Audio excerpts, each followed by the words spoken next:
Everyone, so for my last math lesson, I've decided I'm going to use a geometry lesson from our new curriculum, which is called Envision. And Envision is aligned to the Common Core State Standards. The lesson I'm going to show you is an introduction to three-dimensional shapes and their attributes. So this lesson focuses on flat surfaces, vertices, and edges.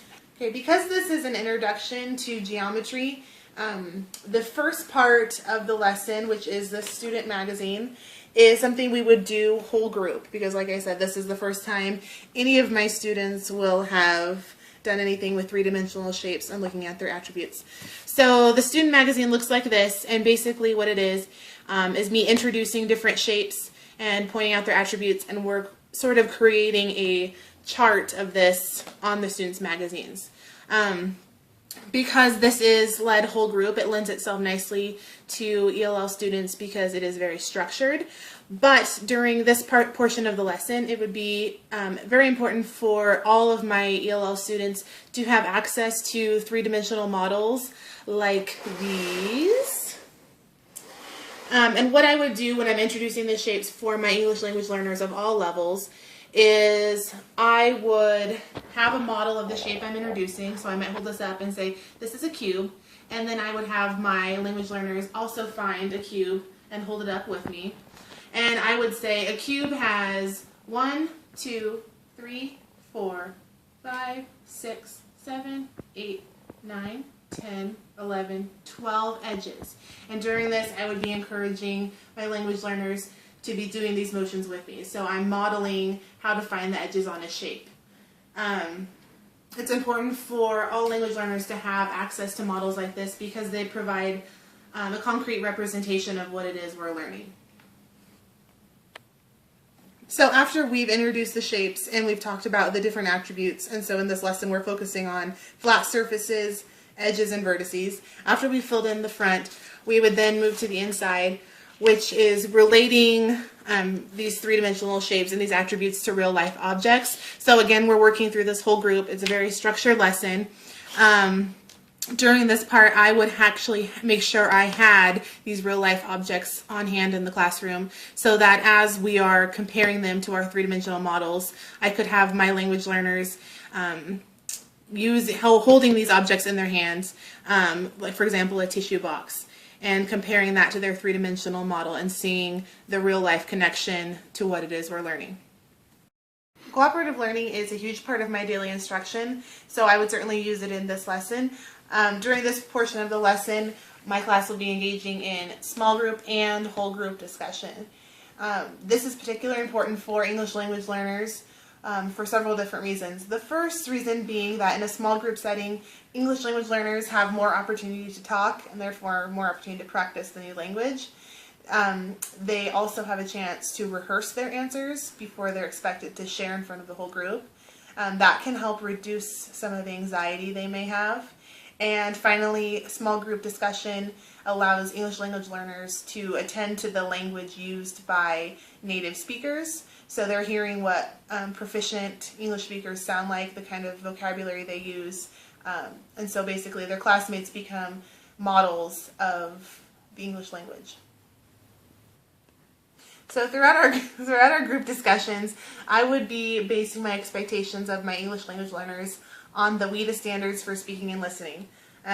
So for example, my level 1 or 2 students, I would encourage them to be repeating the key vocabulary we're learning and maybe begin to making some comparisons between shapes or attributes using simple words or phrases like bigger than, smaller than, more, less, those sorts of words. The National Council of Teachers of Mathematics also recommends that in a math classroom we also allow these students to sort of fill in the gaps with their first language. So I would be encouraging these students to do that as well. On the other hand, my level 4 and 5 students, I would expect them to start using the key vocabulary and engaging in discussion with their classmates and providing examples to support their ideas and to demonstrate their understanding maybe in a more complex way. So after the first part of the lesson is completed, which is the student magazine, students would then be divided into different groups, and they'd be working on different tasks depending on their needs and their skill level. All of the activities are similar in that they're asking students to rehearse the key vocabulary and apply it directly to the shapes and the models and the real-world objects that we've talked about in the lesson.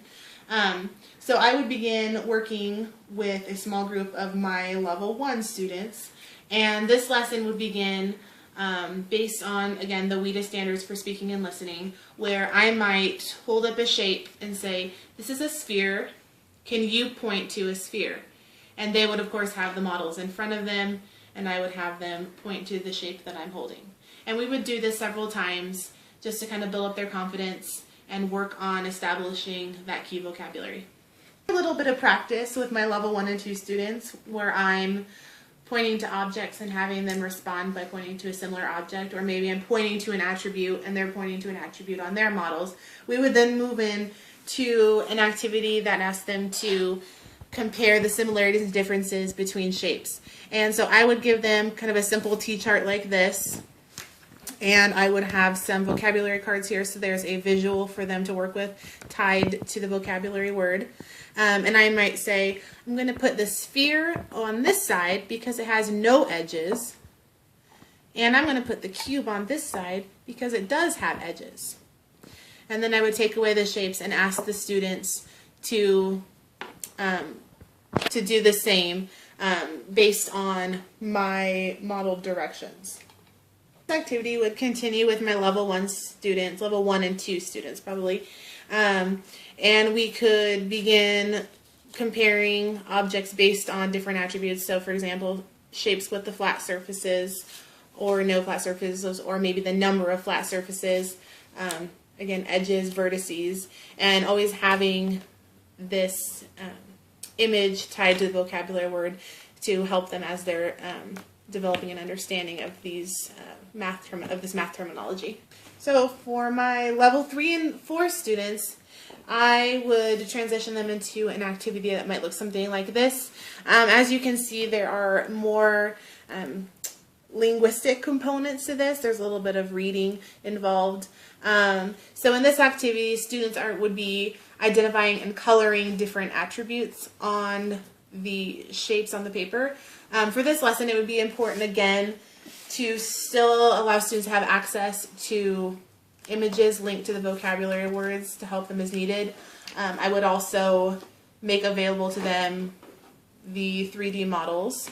So when they're looking for flat edges on a sphere, they could actually hold the model in their hand and understand that there are no edges on this particular shape. So then they would use those models and images around the room to help them complete this activity.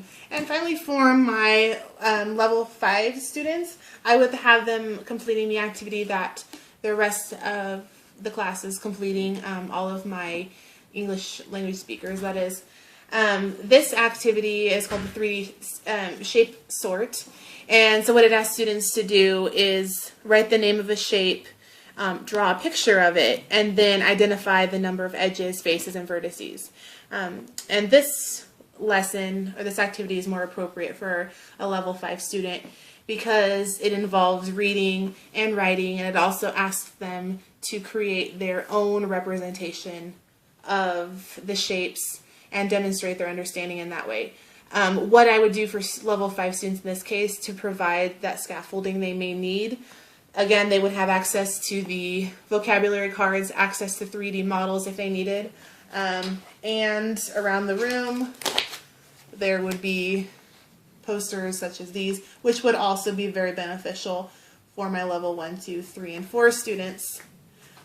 So while level 5 students are being asked to complete this lesson, they would still have the support that they needed. As you can see, looking at the materials for this lesson, I've provided lots of visuals for my English language learners, which, as we know, is essential for them at all levels. Each of the components of this lesson I talked about provides opportunities for students to practice identifying the similarities and differences among shapes at a level that's appropriate for them.